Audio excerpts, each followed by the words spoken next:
Hello friends, स्वागत है आपका ग्रुप क्लास में। चलिए देखते हैं हिंदी की श्रृंखला में 25 इंपॉर्टेंट क्वेश्चन जो सभी प्रतियोगी परीक्षाओं के लिए अति महत्वपूर्ण है। ये क्लास यूपी पुलिस, यूपी लेखपाल, यूपी पेट के लिए अति महत्वपूर्ण है और ये आपको सुबह रोज 10 बजे मिल जाएगी क्लास। चलिए देखते हैं, शुरू करते हैं आज का पहला क्वेश्चन। पहला क्वेश्चन है, निम्न में से आगत व्यंजन कौन सा है। पूछा गया है आगत व्यंजन कौन सा है। तो बात करें आगत व्यंजन। आगत व्यंजन का मतलब होता है जो बाहर से आए हुए हैं, बाहर से जो आए हुए हैं उन्हें आगत कहते हैं। जैसे बात करें आगत व्यंजन कौन कौन से होते हैं। आगत व्यंजन की बात करें कौन से होते हैं ये। का, खा, गा, जा और फा, और इनके नीचे नुक्ता लगाएंगे। ये आगत व्यंजन होते हैं, नुक्ता लगा देंगे, नुक्ता लगाएंगे। नुक्ता के बारे में किसने बताया था। राजा शिव प्रसाद सितारे हिंद ने बताया था ये नुक्ता के बारे में। तो ये हो गए आगत व्यंजन। कौन से। का हो गया, खा हो गया, गा हो गया, जा हो गया, फा हो गया, नुक्ता वाले होते हैं ये सब। तो इसमें देख लीजिए कौन सा है, तो इसमें आ जाएगा ये जा। Option number 4। बात करें आगत आगत स्वर कौन कौन से होते हैं। आगत स्वर आगत स्वर की बात करें कौन से होते हैं। सिर्फ अगस्त स्वर को याद रखेंगे, ये होता है अगस्त स्वर, ये वाला ऑप्शन नंबर ये अगस्त स्वर होता है। जैसे एग्जाम्पल के लिए कैसे, डॉक्टर, कहाँ पे इसका प्रयोग होता है। जैसे डॉक्टर हो गया, डॉलर हो गया, डॉक्टर हो गया, कॉलर हो गया, यहाँ पे इसका प्रयोग होता है अगस्त स्वर का। डॉक्टर हो गया, कॉलर हो गया, और बॉलीवुड हो गया, बॉलीवुड लिखेंगे, ये इन सब लिखने में इसका प्रयोग होता है। ये सब आगत स्वर होते हैं। बात करें ऑप्शन नंबर 2 और 3 की, डा और ढा, ये उच्चिप्त हैं, इनको आप उच्चिप्त बोलेंगे। तो इसका आंसर हो जाएगा 4। बात करें अगले क्वेश्चन की। क्वेश्चन नंबर है 2। फा का उच्चारण स्थान है। फा का उच्चारण स्थान पूछा गया है। कंठोष्ठ है, कंठतालु, या दंतोष्ठ है, या सिरपोष्ठ है। बात करेंगे फा के उच्चारण स्थान की, तो हो जाएगा फा का उच्चारण स्थान दंतोष्ठ है। फा और बा, फा और बा ये दंतोष्ठ से बोले जाते हैं, दंतोष्ठ से बोले जाते हैं फा और बा। आप बोलेंगे कि फा तो उसमें आता है ओष्ठे में, लेकिन नहीं, फा उसमें नहीं आता है। फा की बात करें ओष्ठ में कौन कौन से आते हैं, पा वर्ग के सभी आते हैं। जैसे पा हो गया, फा हो गया, बा हो गया, भा हो गया, मा हो गया, और ऊ हो गया, और बड़ा ऊ, ये आते हैं फा वर्ग में। पा वर्ग में ओष्ठ से बोले जाते हैं, और ये स्वर रहित होते हैं, ये व्यंजन होते हैं, इसमें हलंत आएगा। ये स्वर सारे सारे स्वर होते हैं जो स्वर रहित होते हैं, इनमें सब में व्यंजन आएगा। और इसमें पूछा गया फा, पूरा फा पूछा गया, ये स्वर सहित बोला गया है, इसमें स्वर सहित है, ये स्वर सहित। और ये जो पावर के हैं जो ओष्ठ से बोले जाते हैं, ये सब आधे ही हैं, ये व्यंजन व्यंजन वाले हैं सिर्फ ये। तो इसमें फा इससे नहीं आएगा, फा आएगा दंत ओष्ठ से, फा आएगा और बा आएगा। इसमें व्यंजन जो होते हैं वो स्वर रहित होते हैं, जो स्वर रहित होते हैं व्यंजन उसी वही सभी वर्ग में आते हैं इस पद व्यंजन में। तो इसका आंसर हो जाएगा दंत ओष्ठ। बात करें कंठ ओष्ठ से कौन कौन से बोले जाते हैं। कंठ ओष्ठ, कंठ और ओष्ठ से बने होते हैं, कंठ और ओष्ठ से बने होते हैं, उन्हें कंठ ओष्ठ बोलते हैं। इसमें आ जाएगा ओ आ जाएगा और अ आ जाएगा कंठ ओष्ठ में। बात करें कंठ तालु की, कंठ और तालु से मिलकर बने होते हैं, कंठ और तालु से। कंठ तालु के हो गए, ए हो गया और बड़ी ए हो गया। तो इसका आंसर हो जाएगा ऑप्शन नंबर, याद रखेंगे फा का उच्चारण स्थान ओष्ठ है, नहीं, फा का उच्चारण स्थान दंत ओष्ठ है, दंत ओष्ठ है। देख लेंगे फा का उच्चारण स्थान दंत ओष्ठ है। बा और फा ये दंत ओष्ठ से बोले जाते हैं। बात करेंगे अगले क्वेश्चन की। Question number 3। वर्तनी की दृष्टि से कौन सा शुद्ध है। इसमें पूछा गया शुद्ध बताइए कौन सा वर्तनी की दृष्टि से, बुंदेलखंड, बुंदेलखंड या इनमें से कोई नहीं। तो बात करें इसकी शुद्ध वर्तनी क्या हो जाएगी। इसकी ये भी ऐसे भी बुंदेलखंड लिख सकते हैं और ऐसे भी लिख सकते हैं। तो ये इसका आंसर हो जाएगा 1 और 2, 1 और 3। इसका आंसर ऐसे भी लिख सकते हैं, ऐसे लिख सकते हैं। जैसे बात करें आप एक शब्द ले सकते हैं दंत, दंत को ऐसे भी लिख सकते हैं, ऐसे भी लिख सकते हैं, ये दोनों ठीक हैं। तो बात करें कहाँ कहाँ प्रयोग होता है इसका। बात करें उच्छिष्ट और अनुस्वार कहाँ कहाँ प्रयोग होता है, तो ये लिख लेंगे अगर ड और ढा, ढा ढा के पहले, ढा और ढा के पहले या बाद में, या बाद में अनुस्वार आए, बाद में अनुस्वार, बाद में अनुस्वार आए तो उच्छिप्त ध्वनि का प्रयोग नहीं होगा, उच्छिप्त ध्वनि का प्रयोग नहीं होगा। ये लाइन नोट कर लेंगे आप लोग। अगर ढा और ढा के पहले या बाद में, ढा और ढा के पहले या बाद में उच्छिप्त उच्चित पहले डा और डा के पहले या बाद में अनुस्वार आए तो उच्चित ध्वनि का प्रयोग नहीं होगा। जैसे एग्जाम्पल के तौर पर लिख लेंगे ठंडा, ठंडा, आडंबर, आडंबर, आडंबर।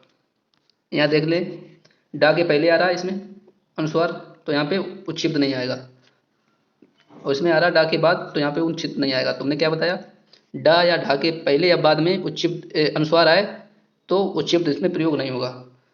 तो अब ये बात ध्यान रखेंगे। तो बात करें इसकी, ये आंसर ये हो जाएगा और ये हो जाएगा। बात करें अगले क्वेश्चन की, व्यक्तिवाचक संज्ञा नहीं है। कौन सी व्यक्तिवाचक संज्ञा नहीं है? पीटर है, पीटर नहीं है, कोसी नहीं है, पहाड़ नहीं है, कामधेनु नहीं है। तो इसकी बात करें, पीटर किसी व्यक्ति का नाम है, विशेष व्यक्ति नाम है, इसलिए ये व्यक्तिवाचक हो जाएगी। कोसी एक नदी है, विशेष नदी का नाम है, ये भी हो जाएगी। कामधेनु एक विशेष गाय का नाम है, इसलिए ये हो जाएगी व्यक्तिवाचक। बात करें पहाड़, पहाड़ तो बहुत सारे होते हैं, ये जातिवाचक संज्ञा के अंतर्गत आएगी। तो इसका आंसर हो जाएगा 3। बात करें कुछ अन्य शब्दों की, जैसे आप लोग बताएंगे मिठास में कौन सी संज्ञा है? मिठास में, मिठास में संज्ञा बताएंगे तो मिठास में हो जाएगी भाववाचक संज्ञा, भाववाचक संज्ञा। अगले क्वेश्चन की बात करें, क्वेश्चन नंबर 5, भाववाचक संज्ञा के निर्माण का कौन सा जोड़ा गलत है?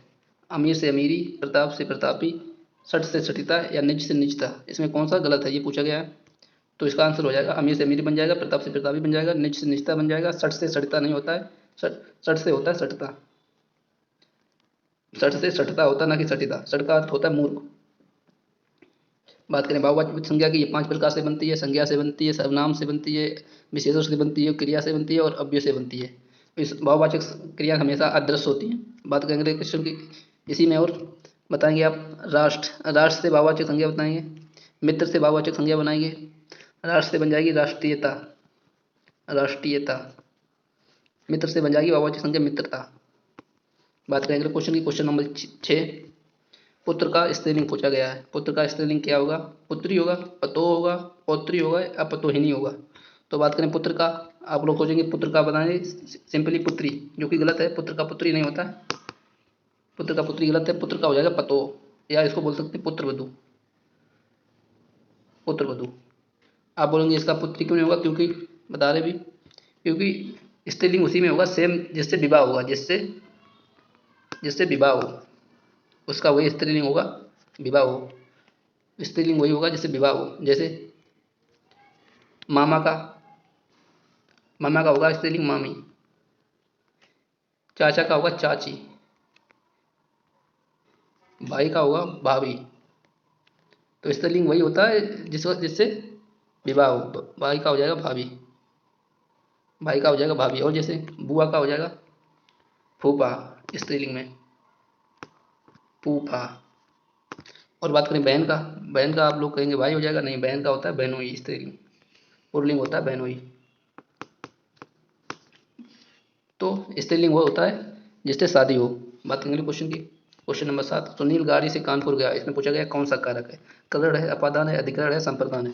तो बात करें जहाँ पर साधन का प्रयोग हो जाए, साधन का प्रयोग हो, वहाँ पे कर तत्पुरुष होता है, इसकी पहचान भी है से। तो बात करें यहाँ पे साधन होता है तो कर होता है। जैसे एग्जाम्पल के तौर पर गुनगुन, गुनगुन पेन से लिखती है, गुनगुन पेन से लिखती है। तो इसमें साधन क्या है? पेन। तो यहाँ पे भी हो जाएगा कर।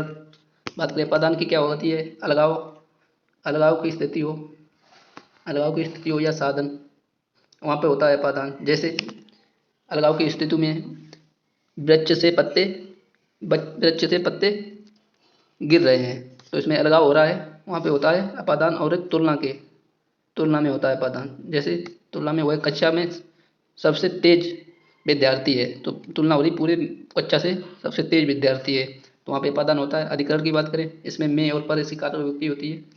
में और पर स्थान की बात हो, वहाँ पे अधिकरण होता है। जैसे चिड़िया पेड़ पर बैठी है, वहाँ पे हो जाएगा अधिकरण। बात करेंगे कुछ संप्रदान की, के लिए विभक्ति होती है। क्वेश्चन नंबर 8, जिसे भी देखो वही व्यस्त है। इसमें पूछा गया सर्वनाम कौन सा है? संबंधवाचक, निश्चयवाचक, अनिश्चयवाचक या निजवाचक। तो इसमें बात करेंगे सर्वनाम जिसे भी देखो, जिसे देखो वही, मतलब संबंध हो रहा है, इसमें आ जाएगा संबंधवाचक, जिसे देखो वही, यानी कि संबंध हो रहा है। ये बात करें सर्वनाम की भेद की, सर्वनाम के भेद होते हैं 6। और सर्वनाम की संख्या पूछी है, कितनी होते हैं? संख्या पूछी है तो 11।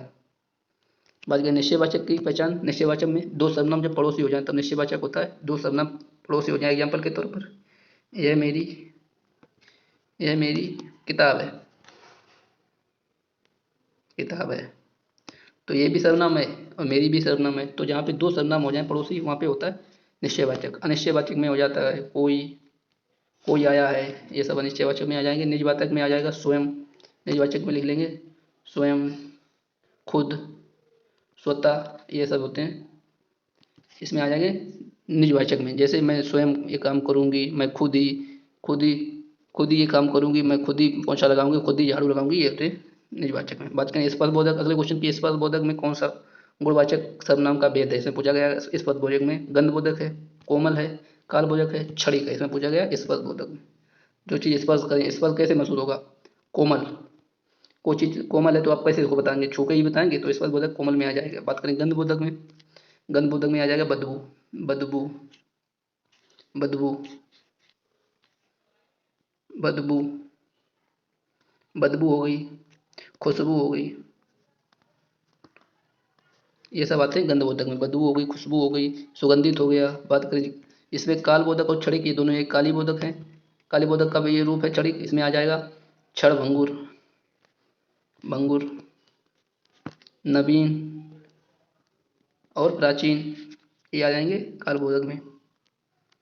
बात करें विशेषण के कितने भेद होते हैं, चार भेद होते हैं विशेषण के। बात करें अगले क्वेश्चन की, क्वेश्चन नंबर 10वां, संजना हंस रही है, इसमें पूछा गया क्रिया कौन सी है। संजना हंस रही है में क्रिया अकर्मक है, सकर्मक है, या प्रणर्थक है, या सजातीय है। तो बात करें अकर्मक सकर्मक की क्या पहचान है, क्या लगा के देख लेंगे। अगर जवाब मिल रहा है तो सकर्मक हो जाएगी, अगर नहीं मिल रहा तो अकर्मक हो जाएगी। जैसे यहाँ पे लगाएंगे क्रिया से पहले, संजना क्या हंस रही है, मिल रहा है, पता नहीं क्या हंस रही है, जवाब नहीं मिल रहा है तो ये अकर्मक क्रिया हो जाएगी। अकर्मक क्रिया का और एग्जाम्पल देख लेते हैं, रोना, सोना, हंसना, ये सब अकर्मक क्रिया के हो जाएंगे। बात करें प्रार्थक क्रिया क्या होती है, जब दूसरे से कार्य कराया जाए वहाँ तक प्रार्थक क्रिया होती है। जैसे गुनगुन, गुनगुन, गुनगुन ने, गुनगुन ने प्राची से बर्तन धुलवाए, बर्तन धुलवाए,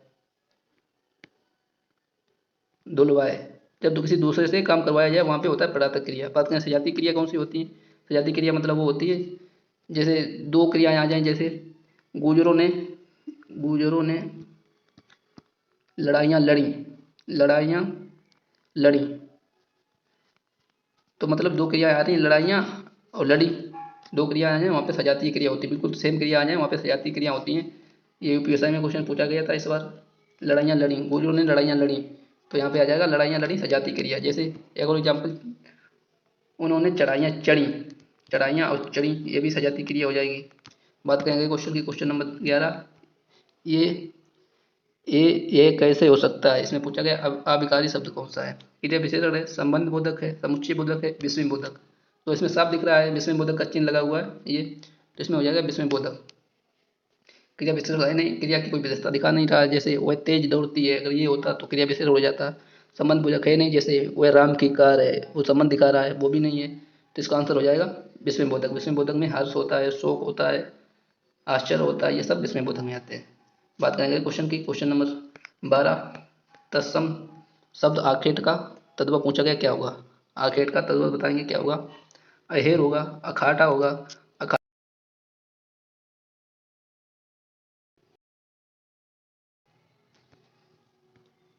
अखेट का हो जाएगा अहेर, इसका हो जाएगा तद्भव अहेर। बात करें पुनः तत्सम तद्भव की, जैसे अट्टालिका का बताएंगे, अट्टालिका का बताएंगे, अट्टालिका का बनाएंगे आप, कर्तव्य का बताएंगे, अट्टालिका का हो जाएगा अटारी, कर्तव्य का हो जाएगा कर्तव्य, कर्तव्य दिखा रहा, कर्तव्य हो जाएगा। और कुछ शब्दों की देख लेंगे, जैसे कुंभकार का बताएंगे, कुंभकार, कूर्दन का बताएंगे, कुंभकार का हो जाएगा कुम्हार, कुम्हार, कूर्दन का हो जाएगा कूदना, कूदन का हो जाएगा कूदना। एक और बताएंगे कूट का बता देंगे आप, और कूट का हो जाएगा कूड़ा। तो कुंभकार का कुम्हार, कूर्दन का कूर्दा कूदना, और कूट का हो जाएगा कूड़ा, और अट्टालिका का हो जाएगा अटारी, और कर्तव्य का हो जाएगा कर्तव्य, कुमार का हो जाएगा कुमार। बात करेंगे क्वेश्चन की, एक वचन बहुवचन का कौन सा युग्म सही नहीं है, इसमें पूछा गया कौन सा गलत है। नेता का नेता लोग हो जाएगा, सज्जन का सज्जनगढ़ हो जाएगा, भाई का भाईजन हो जाएगा, भक्त का भक्तगढ़ हो जाएगा। तो बात करें इसमें, नेता का नेता लोग होता है, हाँ होता है, सज्जन का सज्जनगढ़ होता है, भक्त का भक्तगढ़ होता है, भाई का भाईजन नहीं होता, भाई लोग होता है बहुवचन, भाई लोग। पिक्चर में आपने सुना होगा भाई लोग आ गए, वही वाले भाई लोग, ये उसका बहुवचन होता है। बात करें कुछ अन्य शब्दों की, जैसे बच्चा का बताएंगे बहुवचन, शिक्षक का बताएंगे, बंधु का बताएंगे, बंधु का बताएंगे। तो बच्चा का हो जाएगा बच्चे, बच्चे के बच्चा का बच्चे भी बोल सकते हैं और बच्चे लोग भी बोल सकते हैं। शिक्षक का हो जाएगा शिक्षकगढ़, क्या हो जाएगा शिक्षकगढ़, शिक्षक शिक्षकगढ़। बंधु का हो जाएगा बंधु वर्ग, याद रखेंगे, बंधु का बंधु वर्ग। अगले क्वेश्चन की बात करें, क्वेश्चन नंबर 14, बदन का, बदन किसका पर्यायवाची पूछा गया है, मुख का है, मोक्ष का है, मार्ग का है, मेढक का है। तो बात करें बदन, बदन हो जाएगा मुख का, इसको आनंद भी बोलते हैं, जैसे षडानन, दशानन, पंचानन, ये सब आनंद का मतलब मुख होता है। बात करें मोक्ष की, मोक्ष किसको बोलते हैं, इसके पर्यायवाची निर्माण हो जाएगा, निर्वाण, कैवल्य हो जाएगा, कैवल्य हो जाएगा, ये सब निर्माण हो गए। मार्ग की बात करें, मार्ग का क्या क्या हो जाएंगे, पथ हो जाएगा, राह हो जाएगा, ये सब हो गए मार्ग के। बात करें मेढक के, मेढक के पर्यायवाची होते हैं दरदुर, भेंक होता है एक, भेंक, भेंक। बात करेंगे क्वेश्चन की, क्वेश्चन नंबर 15, शोषक का विलोम पूछा गया है। शोषक, शोषक का मतलब होता है चूसने वाला, तो इसका हो जाएगा पोषक, मतलब जो देता है। जैसे बच्चा हो गया शोषक, माँ होगी, माँ अपने बच्चे को दूध पिलाती, वो होगी पोषक, तो इसका हो जाएगा शोषक, ऑप्शन नंबर, शोषक का पोषक। बात करें असत का क्या होगा विलोम, इसका हो जाएगा सत। आर्द्र क्या होता है, इसका हो जाएगा शुष्क, गीला हुआ आद मतलब गीला, तो इसका हो जाएगा शुष्क। चंचल का हो जाएगा स्थिर, चंचल का हो जाएगा स्थिर विलोम। बात करें अन्य शब्दों की, जैसे समास का विलोम बताएंगे आप लोग, आहार का विलोम बताएंगे, समास का हो जाएगा व्यास, आहार का हो जाएगा निराहार, निराहार। तो इसका आंसर हो जाएगा बी। बात करेंगे अगले क्वेश्चन की, क्वेश्चन नंबर 16, समोच्चारित शब्द अनत और अनिति का अर्थ पूछा गया, क्या होगा, दुर्गम और आगमन, अमंगल, निष्ठा रहित, सीधा और घमंड, आवश्यकता या निरादर।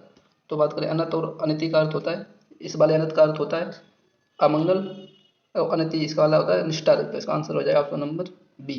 बात करें दुर्गम, दुर्गम मतलब होता है आगम, आगम इसको दुर्गम बोलते हैं, और आगमन इसका मतलब होता है मतलब आगम, इसको आगम बोलते हैं। बात करें ऑप्शन नंबर 4 की, मतलब आवश्यकता मतलब होती है जरूरत, जरूरत, या बोलते हैं इसको बोलते हैं अपेक्षा,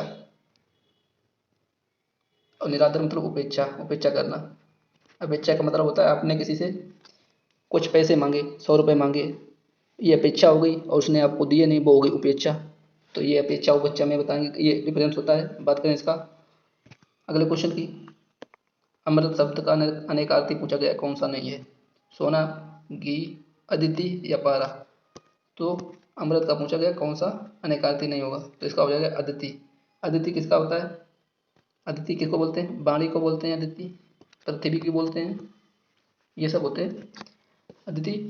वाणी को बोलते हैं, पृथ्वी को बोलते हैं, बाकी अमृत सोना को भी बोलते हैं, घी को भी बोलते हैं, पारा को बोलते हैं। बात करें कुछ अन्य शब्दों की, जैसे आप बताएंगे अभी, अभिसंग का बताएंगे, अभिसंग किसे बोलते हैं, केस का बताएंगे पर्यायवाची।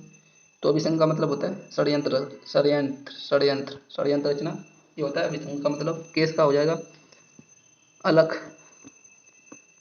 कश और चिकुर, ये सब हो जाएंगे केस के पर्यायवाची। बात करें अगले क्वेश्चन की, क्वेश्चन नंबर 18 क्या है, लोहार शब्द में आर प्रत्यय है तो मूल शब्द क्या है। इसमें पूछा गया लोहार में अगर आर प्रत्यय है तो मूल शब्द क्या पूछा गया है। इसमें बात करें इसका संधि विच्छेद कर लेंगे, लोहार, लोहा धन आर होगा, लोहार का संधि विच्छेद करेंगे तो क्या होगा लोहार, ये होगा लोहार, लुहार। तो इसका मूल शब्द हो जाएगा लोहा। जैसे एक और शब्द देख लेंगे, सोनार, सोनार में बताएंगे इसका इसमें क्या है प्रत्यय, इसका हो जाएगा सोना धन आर, सोना धन आर। तो लुआर में हो जाएगा मूल शब्द लुआ और उस प्रत्यय हो जाएगा आर, सोनार में हो जाएगा सोना, इसमें हो जाएगा आर प्रत्यय। बात करें ये कौन से प्रत्यय हैं, तो ये तद्धित प्रत्यय हैं। बात करेंगे तो क्वेश्चन की अगले शब्दों की, जैसे आप लोग बताएंगे सौहार्द में मूल शब्द क्या है, सौहार्द में मूल शब्द क्या है, वाल्मीकि में बताएंगे आप लोग, वाल्मीकि में कौन सा प्रत्यय है, तो सुहार्द में इसका करेंगे, तोड़ेंगे इसको, तो इसमें सु तो हो जाएगा उपसर्ग, तो सु हृदय प्लस आ, आ हो जाएगा प्रत्यय, मूल शब्द हो जाएगा हृदय, सु हो जाएगा उपसर्ग। वाल्मीकि में इसका, इसमें देखेंगे प्रत्यय क्या होगा, वाल्मीकि का इसका हो जाएगा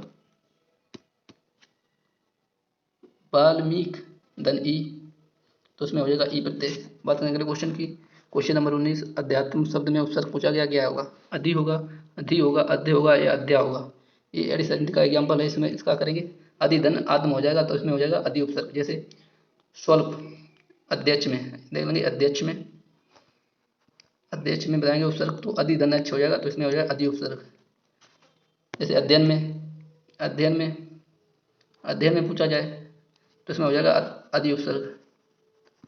स्वल्प में पूछा जाए, स्वल्प में, इसमें हो जाएगा सु उपसर्ग। एक शरीर के एग्जाम्पल हैं सु प्लस अल्प, सु हो जाएगा इसमें उपसर्ग। जैसे स्वागत में पूछा जाए सु धनागत हो जाएगा, तो इसमें हो जाएगा ये। बात करेंगे अगले क्वेश्चन की, क्वेश्चन नंबर 20, प्रत्यु से निर्माण होगा। ऑप्शन नंबर 1 प्रत्यु, ऑप्शन नंबर बी प्रत्यु, ऑप्शन नंबर 3 प्रत्यो, ऑप्शन नंबर 4 प्रत्यो। तो इसकी बात करें, इससे क्या बनेगा, बनेगा शब्द ये प्रत्यु। जैसे नी धन ऊ, नी धन ऊन से क्या बनेगा बताएंगे, और प्रतिधन ऊस से क्या बनेगा। जैसे इससे बन जाएगा नी धन ऊन से बन जाएगा न्यून, प्रतिधन ऊस से बन जाएगा प्रत्यूष, वैसे इसमें प्रतिधन ऊस से बन जाएगा प्रत्यु। बात करने अगले क्वेश्चन की, क्वेश्चन नंबर 21, परिच्छेद शब्द का संधि विच्छेद क्या होगा। ऑप्शन नंबर 1 परिच्छेद, ऑप्शन नंबर बी परिधनच्छेद, ऑप्शन नंबर 3 परिधनच्छेद, ऑप्शन नंबर 4 परिसंच्छेद। तो इसमें पूछा गया परिच्छेद में क्या होगा, अब लोग बोलेंगे ऑप्शन नंबर बी होगा, जो कि गलत है। इसका आंसर हो जाएगा ऑप्शन नंबर 3। क्यों होगा इसके, जैसे ये बात याद रखें कि यदि कोई ह्रस्व स्वर यानी कि छोटा ह्रस्व स्वर और ह्रस्व स्वर आए, और उसके बाद में, और उसके बाद में, उसके बाद में छा आ जाए, छा आए, तो इनके मिलने से, इनके मिलने से चा, आधा चा का निर्माण होगा, चा का निर्माण होगा, चा का निर्माण होगा। जैसे इसी में देख लेते हैं परिच्छेद है, इसका संधि विच्छेद करेंगे, परिधनच्छेद, तो इसमें ई आ रही है, छोटी ई और प्लस छा आ रहा है।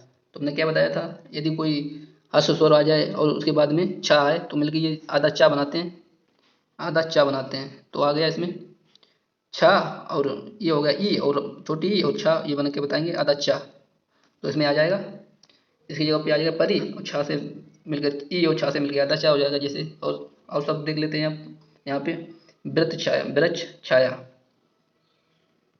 तो इसका हो जाएगा वृक्ष छाया। इसमें आधा आ रहा है और छा आ रहा है, दोनों मिलकर आधा चा बना देंगे। और एक और शब्द देख लेते हैं, अनुच्छेद, अनुच्छेद, इसका संधि विच्छेद हो जाएगा अनु, आधा चा आ जाएगा छेद, इसमें ऊ आ रहा है, छोटा ऊ आ रहा है, छा आ रहा है, ये मिलकर आधा चा बना देंगे। और एक और शब्द होता है आच्छादन, आच्छादन, आच्छादन में हो जाएगा आच्छादन, ये हो जाएगा, इसका आंसर होगा ऑप्शन नंबर बी। बात करें क्वेश्चन नंबर 22 की, मनगढ़ंत में कौन सा समास होगा। बात करें मनगढ़ंत, पहले ही देखते हैं मनगढ़ंत स्त्रीलिंग है या पुल्लिंग, और ये उभयलिंग है, ना स्त्रीलिंग है ना पुल्लिंग है, उभयलिंग शब्द है, उभयलिंग समास। तो इसमें पूछा गया कौन सा समास होगा। तो बात करें मनगढ़ंत मतलब मन से गढ़ा हुआ, मन से गढ़ा हुआ, मन से गढ़ा हुआ, तो से की विभक्ति आ रही, तो इसमें हो जाएगा ऑप्शन नंबर 1 कर्म तत्पुरुष। बात करें कुछ अन्य शब्दों की, जैसे श्रेष्ठ कवि में बताएंगे कौन सा हो जाएगा समास, अंधविश्वास में कैसा हो जाएगा समास, अंधविश्वास में समास बताएंगे, श्रेष्ठ कवि में हो जाएगा कर्मधारय, कवियों में श्रेष्ठ, कवि कैसे श्रेष्ठ, कवि की विशेषता बता रहा है, कैसा है, श्रेष्ठ है, कर्मधारय हो जाएगा। और उस अंधविश्वास में भी कर्मधारय हो जाएगा, कर्मधारय का इसकी हो जाएगी को विभक्ति के लिए।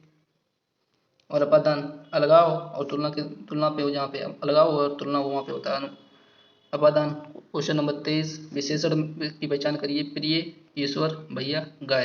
इसमें पूछा गया है कौन सा विशेषण है, तो बात करें इसका आंसर हो जाएगा ऑप्शन नंबर ए, जैसे प्रिय मित्र या प्रिय भाई। मित्र की विशेषता बता रहा है कैसी है, प्रिय। भाई की विशेषता बता रहा है कैसा है, प्रिय। ये विशेष हो गया मित्र, भाई भी विशेष हो गया, ये हो गया विशेषण। बाद बाकी ईश्वर, गाय और भैया ये सब हो गए संज्ञा शब्द, ये सब संज्ञा शब्द हो गए। बात करें कुछ अन्य शब्दों की बनाए बताएंगे आप लोग। निशा से बताएंगे विशेषण बनाएंगे, निशा से विशेषण बनाएंगे, आधार से विशेषण बनाएंगे आप, और जटा से बनाएंगे आप विशेषण। तो निशा से हो जाएगा निशीत, आधार से हो जाएगा आधारित, आधारित, जटा से बन जाएगा जटिल विशेषण। बात करें क्वेश्चन नंबर 24 की। मेरा मित्र रोज विद्यालय जाता है और मन लगा के पढ़ता है, इस बात में पूछिए बात का कौन सा प्रकार है। मेरा मित्र रोज विद्यालय जाता है और मन लगा के, और आ गया इसमें मन लगा के पढ़ता है, तो और यहाँ पे आ जाए वहाँ पे संयुक्त वाक्य होता है। और आ जाए तथा आ जाए, दो वाक्यों को जो जोड़ता है वहाँ पे संयुक्त वाक्य होता है। बात करें साधारण वाक्य की, यहाँ पे एक उद्देश्य और एक ही विधेय होता है, वहाँ पे साधारण वाक्य होता है। बात करें मिश्र वाक्य की, मिश्र वाक्य में इसको ये की से जुड़े होते हैं, वहाँ पे मिश्र वाक्य होता है। बात करें रचना के आधार पर वाक्य 3 प्रकार के होते हैं और अर्थ के आधार पर 8 प्रकार के होते हैं। बात करें अगले क्वेश्चन की। जिसका त्याग ना किया जा सके उस वाक्यांश के लिए एक शब्द बताइए। अपरिहार्य होगा, अनुरक्त होगा, अंतापुर होगा या अंतेवासी होगा। तो बात इसका होता है अपरिहार्य, मतलब होता है अनिवार्य। अपरिहार्य का मतलब होता है अनिवार्य, तो इसका आंसर हो जाएगा ऑप्शन नंबर 1। बात करें अनुरक्त की, अनुरक्त का मतलब होता है, क्या होता है इसमें, जिसका हृदय, जिसका हृदय बस चुका हो प्रेम में ईश्वर के प्रति, जिसका हृदय, जिसका हृदय बस चुका हो, वो चाहे प्रेम के प्रति हो या ईश्वर के प्रति हो, वो अनुरक्त होता है। बात करें अंतापुर, अंतापुर का मतलब क्या होता है, इसका मतलब तो महल के अंदर स्त्रियों का रहने का स्थान, महल के अंदर स्त्रियों का रहने का स्थान, स्त्रियों के रहने का स्थान, उसको अंतापुर बोलते हैं। अंतेवासी किसे बोलते हैं, अंतेवासी किसे बोलते हैं, गुरु के समीप, गुरु के समीप रहकर अध्ययन करना, उसे बोलते हैं अंतवासी। बात करें आज के लास्ट क्वेश्चन की। जयद्रथ वध किसकी रचना है, जयद्रथ वध किसकी रचना है, माधवी वर्मा की, सुमित्रानंद पंत की, जय शंकर प्रसाद की, मैत्री शरण गुप्त की। तो बात करें जयद्रथ व्रत हो जाएगी मैत्री शरण गुप्त की, इसका आंसर हो जाएगा ऑप्शन नंबर 4। इसकी एक और रचना ध्यान रखेंगे, साकेत हो गई, ये इनकी रचना हो गई। बात करें माधवी वर्मा की, यामा, यामा याद रखेंगे। तो ये थी साथियों क्लास आज की, उम्मीद करता हूँ अच्छी लगी होगी। अगर अच्छी लगी तो लाइक करेंगे, शेयर करेंगे और हमारे चैनल को सब्सक्राइब करेंगे। इसी तरह की आपको क्लास रोजाना सुबह 10 बजे मिलती रहेगी। तो चलते हैं, आज के लिए बस इतना ही। Thank you.